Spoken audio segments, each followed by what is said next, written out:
Bien le bonjour, je suis heureuse de vous retrouver aujourd'hui pour vous parler de FODMAP. Alors, c'est quoi les FODMAP?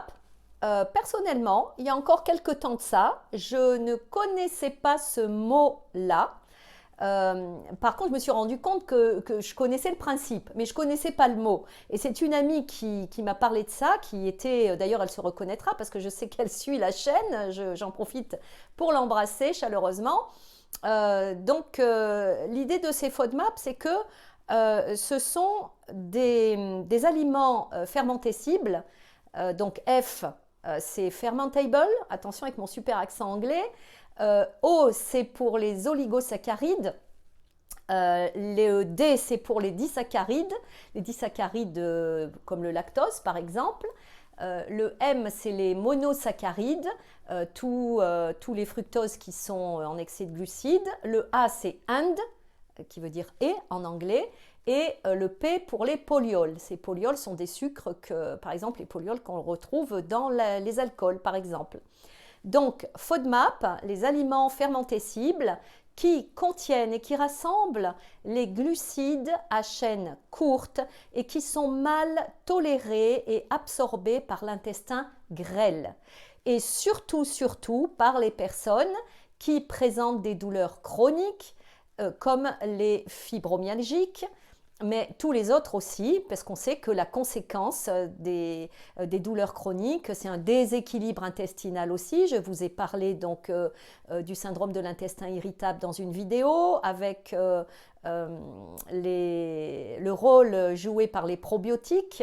Et l'idée, c'est quand on n'a plus de flore intestinale, l'intestin devient irritable, il est en inflammation et il n'est plus imperméable, il devient poreux, donc il laisse passer des toxines dans l'organisme, lesquelles toxines vont s'accrocher sur certaines articulations.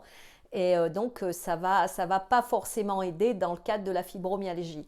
Alors, c'est important et ça, je vous en parlerai dans une autre vidéo où je vous parle des 3 choses à mettre en place lorsque le diagnostic tombe. Il y a cette alimentation, gestion de l'alimentation, et ces FODMAP me paraissent vraiment intéressants. Alors on est bien d'accord, ce n'est pas un régime pour perdre du poids, ce n'est pas une alimentation à conserver à vie, c'est juste de mettre en place ce protocole-là pendant quelque temps et de rééquilibrer nos intestins et de retrouver cet équilibre-là et de réintroduire petit à petit les aliments de ces listes-là. Alors, bon, personnellement, je sais qu'il y a certains aliments que je ne tolère, que mes intestins ne tolèrent, mais absolument pas. Par exemple, en ce qui me concerne, c'est les champignons. Alors, les champignons, ça je le sais, dès que je mange des champignons, ou l'avoine aussi. Alors, un temps, je me disais, bah, c'est bien parce que c'est donné pour un aliment anti-inflammatoire, l'avoine, le céréal. Et en fait, à chaque fois que je mangeais ça, mais j'avais le ventre qui gonflait, j'étais vraiment en inconfort, et j'avais mal au ventre. Et je me suis dit, bon, bah, à chaque fois que je mange de l'avoine, ça ne marche pas. Et en fait, je me suis rendu compte que ça fait partie de la liste FODMAP, donc j'ai compris pourquoi j'avais mal au ventre. Voilà, donc vous devez repérer. Il y a une personne dans les commentaires, par exemple, qui m'a dit, bah, moi, c'est les tomates et les carottes. Elle était vraiment très, très malade et elle a sorti de son alimentation ces aliments et elle les a réintroduits petit à petit. Voilà, l'idée, c'est pas de garder ça à vie, on est bien d'accord. C'est un protocole qui a été mis en place et validé par 2 chercheurs de l'université de Melbourne en Australie, 2 chercheurs dont un gastro-entérologue médecin et un nutritionniste qui ont commencé leur première publication en 2005, qui ont mené quand même pas loin de 139 études cliniques qui ont vraiment été très bien accueillies par le collectif scientifique des médecins. et qui ont été très honorés. Et donc, ils ont fait des publications dans les journaux officiels. Et donc, depuis 2015, voilà, c'est, on va dire, validé. C'est FODMAP et je pense que ça peut être dans le cadre d'un rééquilibrage alimentaire et de gestion alimentaire, eh ben, ça peut être une chose qui peut être mise en place. Vous savez, pendant des années, on nous a bassiné et répété avec les gluten, il fallait arrêter de manger du gluten comme si tout le monde était allergique au gluten. Or, le gluten, bien sûr, on l'évince quand on est atteint de la maladie cœliaque. Donc effectivement, on conseille à ces personnes-là de l'évincer totalement. Dans le cadre des FODMAP, effectivement, on dit éviter de manger, d'absorber du blé, de l'orge et du seigle. Non pas pour les gluten, mais parce qu'il y a des FODMAP. Il y a ces glucides à chaîne courte dans le blé, dans l'orge et dans l'avoine. Je vous ai parlé, moi, de mes réactions vis-à-vis de l'avoine. Et puis aussi du seigle. Moi, c'est pareil. Quand je mange du pain de seigle, alors je ne vous explique pas, c'est vraiment l'enfer. Les maux de ventre que ça me provoque. Donc, l'idée, c'est de mettre en place tout doucement ça. Parce que les gluten, en fait, tout le monde n'est pas allergique au gluten, il n'y a pas besoin d'évincer le gluten. Bon, le lactose, on le retrouve dans le disaccharide et effectivement, ça peut être bien pendant quelques temps d'éviter le fromage, d'éviter les yaourts de vache ou voilà, peut-être préférer des yaourts de soja.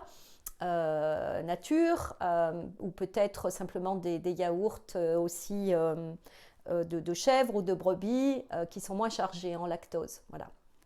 Donc, je vous invite à retrouver donc les deux listes dont je vous mets le lien dans la description de la vidéo, en bas de cette vidéo, ok? Juste en bas. Et puis voilà, vous l'éditez, vous regardez, peut-être que vous allez vous dire ah ben oui, comme moi par exemple, je ne savais pas en fait pourquoi à chaque fois que je mangeais des champignons ça me provoquait ça, ou de l'avoine ou du seigle, et en fait bon, je me rends compte que c'est dans la liste rouge. Voilà, l'idée c'est juste d'équilibrer, de penser un peu à ça, vous voyez, l'alcool c'est pareil, il y a beaucoup de poliol, et donc il faut faire attention à ça. Alors bien sûr, ça n'empêche pas de rester bon vivant quand même, d'apprécier un bon verre de vin quand on va chez des amis, quand on est à table, mais de ne pas en abuser, voilà, parce qu'il y a beaucoup de ces polioles.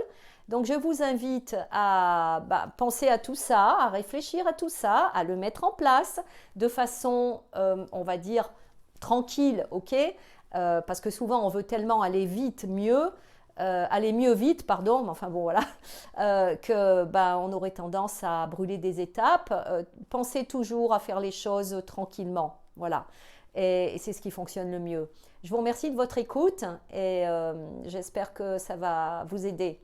Laissez-moi vos commentaires, n'hésitez pas à vous abonner, n'hésitez pas à mettre un petit pouce comme ça si la vidéo vous a paru pertinente. Laissez vos commentaires, ça c'est toujours appréciable. Je tente d'y répondre du mieux que je peux et je vous dis à très vite pour d'autres vidéos. À bientôt!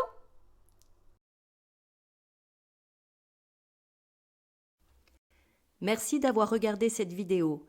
Vous pouvez vous abonner pour être informé des prochaines et activer la cloche pour en être averti. N'hésitez pas à mettre un pouce bleu si ce contenu vous a plu et laisser un commentaire. Enfin, sachez que si vous avez besoin d'aide et de soutien, je propose des consultations en ligne. Vous pouvez y accéder via le lien qui se trouve dans la description de la vidéo.